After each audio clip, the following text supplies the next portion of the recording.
Howdy chaps, and welcome back to another fantastic episode. And I must say off the bat, thank you very much to all of you chaps who have subscribed recently.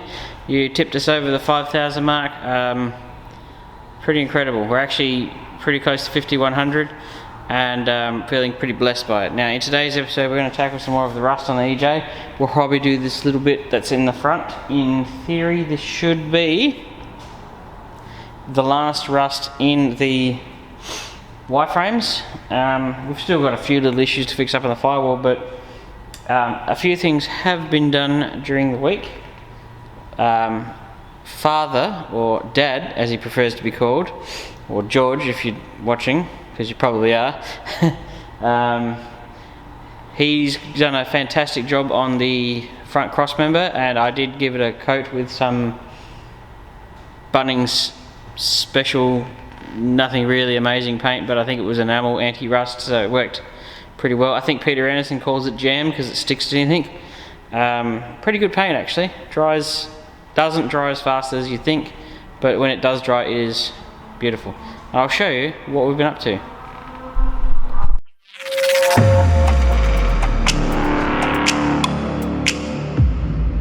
Alrighty chaps, never underestimate the humble office chair. Surprisingly it can hold that beautifully and has no trouble moving it. I wouldn't recommend that as a long-term solution, but if you got stuck and you needed to move the car, the office chair actually works quite well, but you'd want your car to be this stripped because it's not actually that heavy. Our rust focus today is here, and probably take this off and weld up a couple of splits down there. That's all we're aiming to do. I found with this car, building it is, don't try and do the whole thing, just do one task on a weekend. That will take you plenty of time anyway. So that's what we're doing today, and we've been making good progress. Dad's been cleaning off some of the junk from underneath and doing a fine job of it. That's what we did last video, turned out beautifully. Bit of seam sealer, lovely.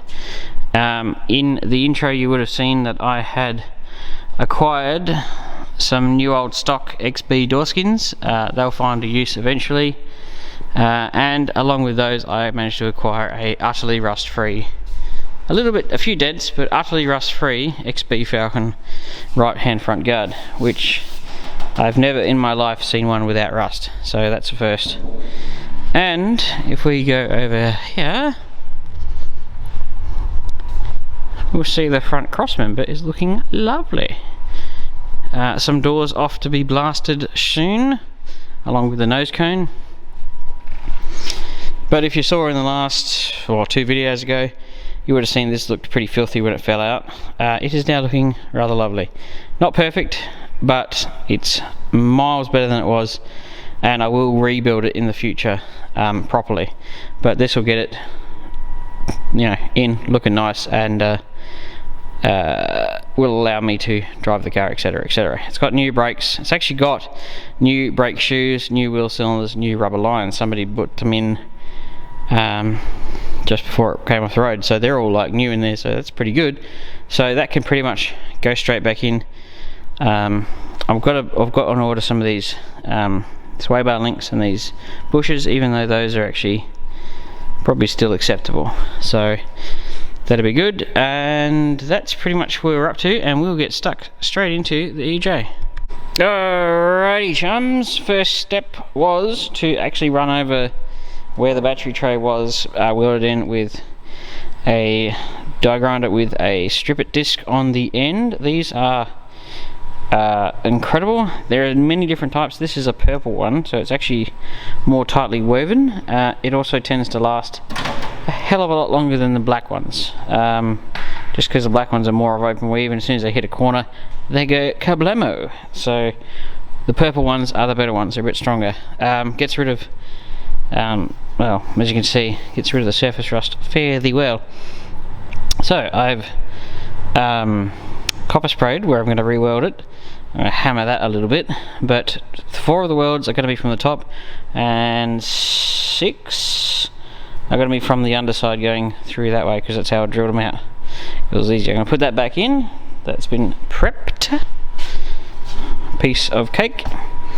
And then we will move on to this piece. Now there's a double plate behind it. It's probably why it's rusted. Don't actually know how the water has gotten in there, but anything's possible. So I'm just gonna, after welding that back in, I'm gonna drill out 1, 2, 3, 4, 5, 6, 7, it's probably at 8, 9, 10, and there should be a plate on the inside which has got all the bolts attached to it.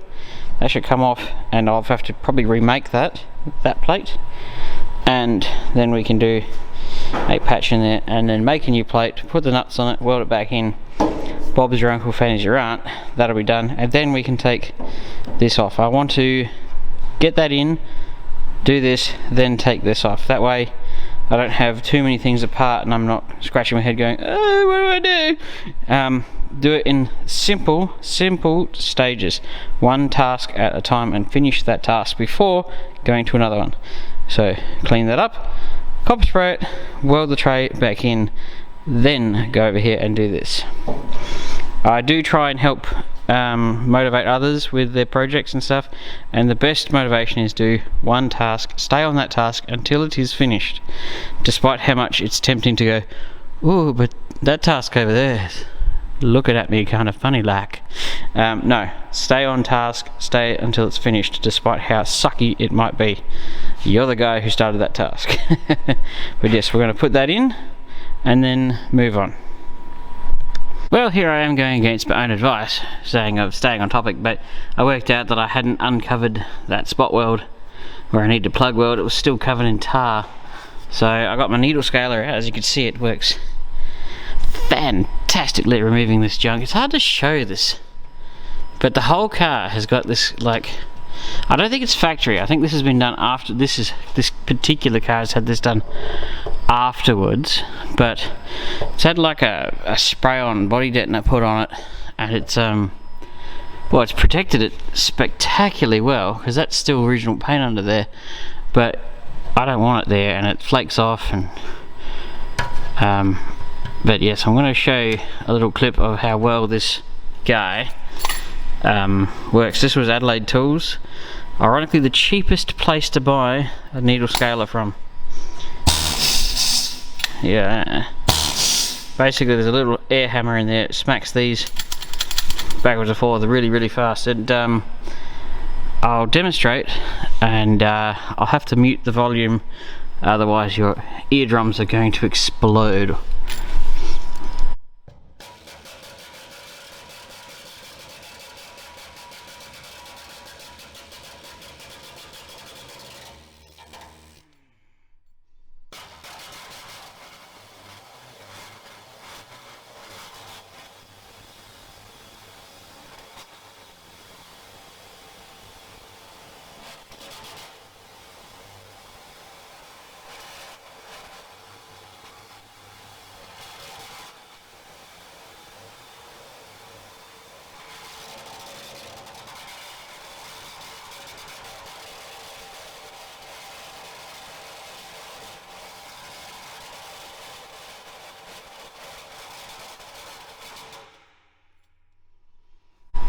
Alright, that was loud.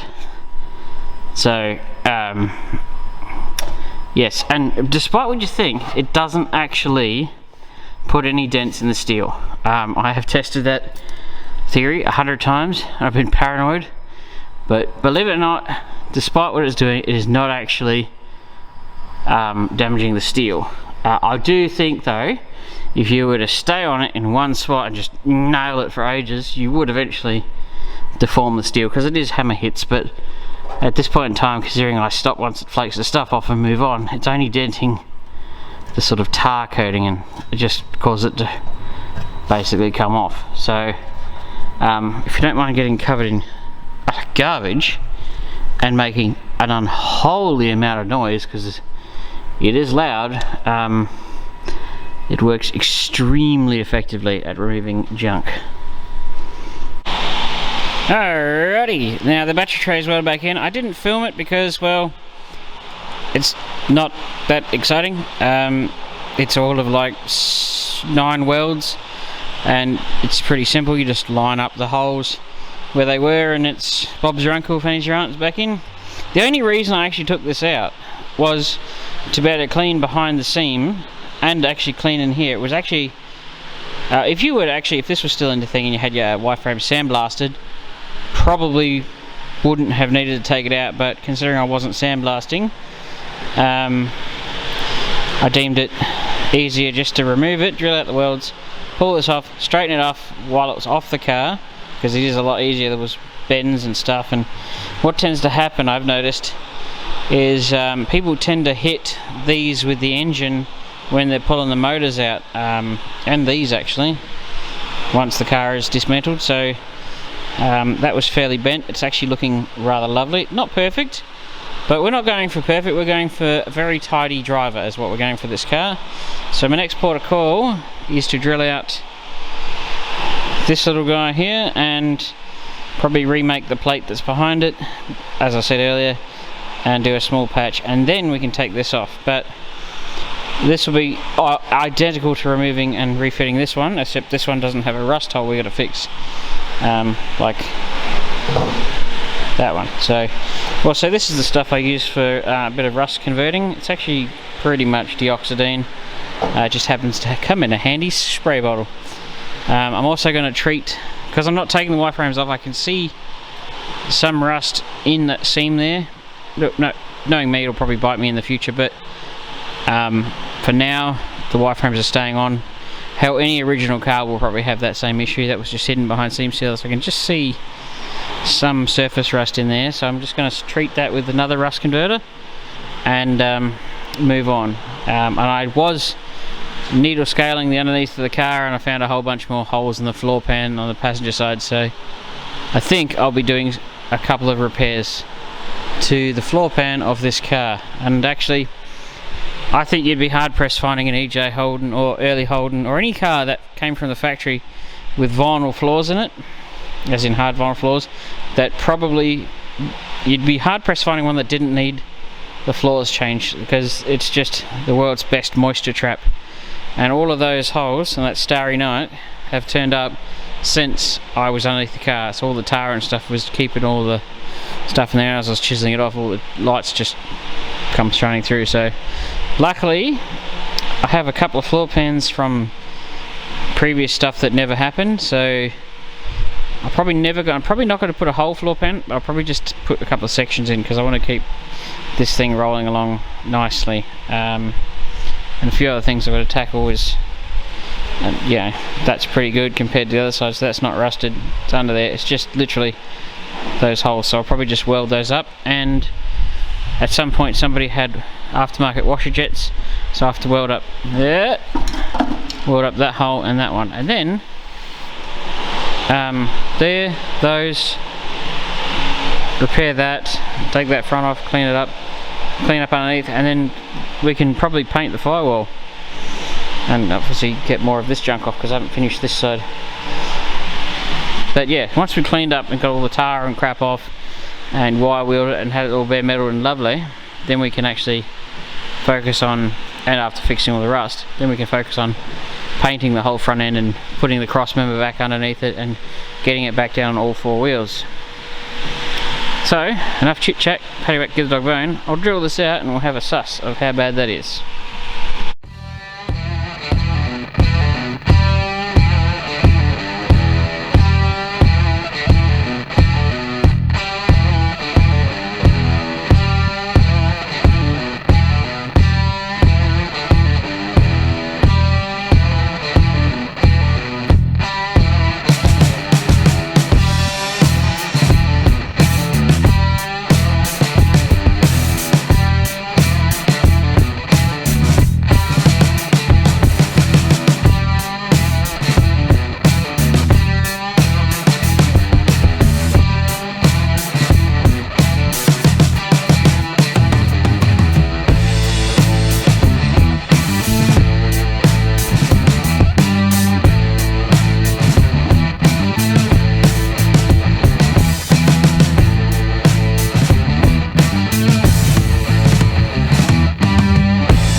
Alrighty chaps, Now here's my piece. Now I'm on a bit of a weird camera angle, but I'm going to remake this piece. Interesting to note that some of it, after all this time, maybe I'll move it further away, hasn't gone rusty. That's obviously the cars and the things are dipped or coated or something, but it obviously doesn't last forever. So some of that is perfect. But considering this is just effectively a flat piece of steel with a bend and another bend, I'm going to remake it. So I've got my calalapas, and I was trying to work out, so zero them. Yep, to work out how thick the factory steel is. Now I got this. Now that. Account for some paint. I would bet good money that the steel is 1 millimeter thick. Which is convenient, because that's what I use to repair everything these days. I just use 1 mil steel. And I figured, let's measure off a piece that's still the original thickness and doesn't have any rust on it. So 1 mil is what they're made from. I'm going to now, I might actually flatten this out and then use it as a template to remake a new one. Because it's going to be fairly easy, because those holes will just line up and then you just fold that and fold that. Or I might redo it as is. I've noticed there's a little, looks like there's a, it's out of line, but there's a little step just here. But you can see how rust builds up between two layers, and that's usually what polishes most things off. But yeah, we'll get on to making that. Should be fairly straightforward. Righty chums, so I have my new bits made. Here they are, here and here. Well, actually new bit, plural. I did flatten this one out, and it worked exactly how I expected it to. Once I'd done this fold and cut the shape, I then clamped it into the wireframes and then was able to just bend that around with my hand. And I tapped in the little recess here. Also, using this folder, if you could, it's normally meant to do a fairly crisp fold. If I find something scrap metal related.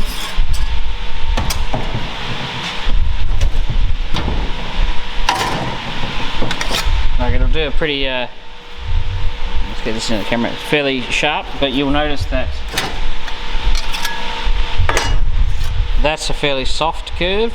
So you could do that, but then it's going to look a bit funky. See, it's not even close to the same radius. So what I do is, it's just trial and error basically. So I'll go like this, and I'll do a little fold, and I'll move it slightly. You know, we're talking millimeters at a time. And I'll do another one, and then go back and forth over the same spot and slowly crack it, and you'll end up with the startings. Are obviously you got to keep going until you got a right angle, duh. But you can see that that is not a hard angle, that's a soft angle. So you can see there's imprints. So if you do one, crack it slightly, move it slightly, crack it until it's, you'll get your lovely soft radius. But you got to remember when you're making these pits that you're trying to make the same piece, you're not trying to make something that fits into it. So don't make it so it fits like that and is perfect, because it won't fit the car. You need this to be the same basic thing. So now my next port of call is to figure out how to, I'm probably going to use a belt sander and belt sand off the steel on this side, here, here and here, and retrieve these square nuts which are welded on from the factory. I'll take them off, and I've already drilled the holes, so once this was clamped into place I was able to drill through where the hole is, so this will line up beautifully again. So all I'm going to do now is belt sand these through the top, basically chew through this top layer of steel. These should fall off and I'll be able to stick them on the inside. I might make those holes a little bit bigger for safety's sake, and they should line up pretty good. So that's what we're going to do next. Alrighty, chummaroonies, let's pick up this piece. Now I wanted to be a little bit conservative with this repair, because you know, it's not always necessary to go hacking at things willy-nilly, but I just basically trimmed it down to what I absolutely had to remove, and as you can see, the steel is actually pretty good, and it's pretty simple. This one, cut that out to the shape you want, lay that on another piece of steel, and I use copper spray. That's why it's all covered in copper spray, because it's convenient, and I just spray that onto a piece of steel, round it, take it over my shears over there and cut it out, and there we go. That's going to get welded in and should be a perfect fit. It gets rid of that. That can go in, weld, grind, tidy up the other side, and then we can stick the piece on the outside of here, and job done. Then we can move on to this one. Hopefully we all get that done today, so I'll get that in and catch up when it's finished. Alrighty, as before, pretty straightforward. It's never going to be perfect because you're welding on a flat piece of steel. It's going to warp one way or the other, but the hole is gone, the rust is gone. Now I've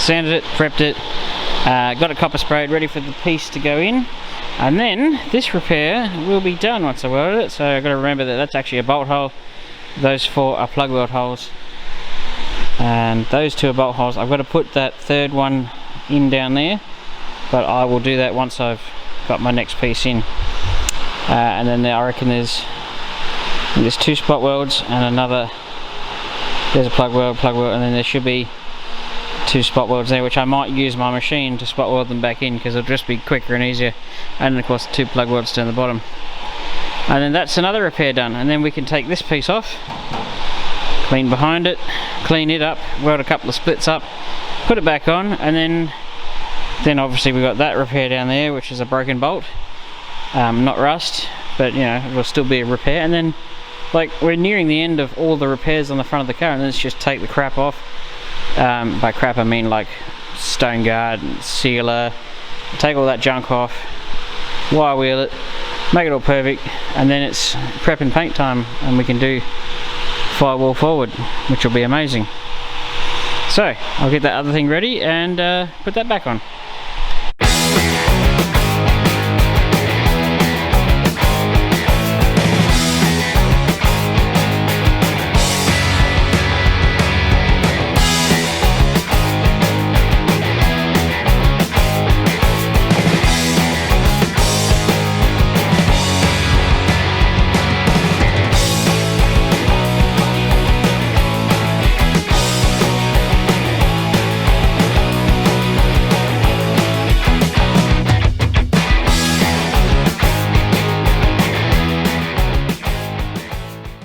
Alrighty, that is another rust repair done. Now I'll always be astonished by the level of effort I go to for an area that nobody will ever see.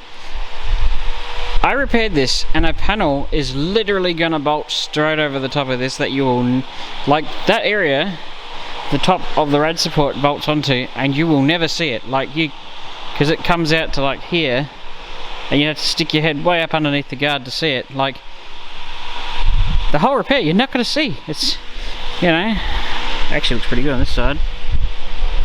Not perfect, but quite passable.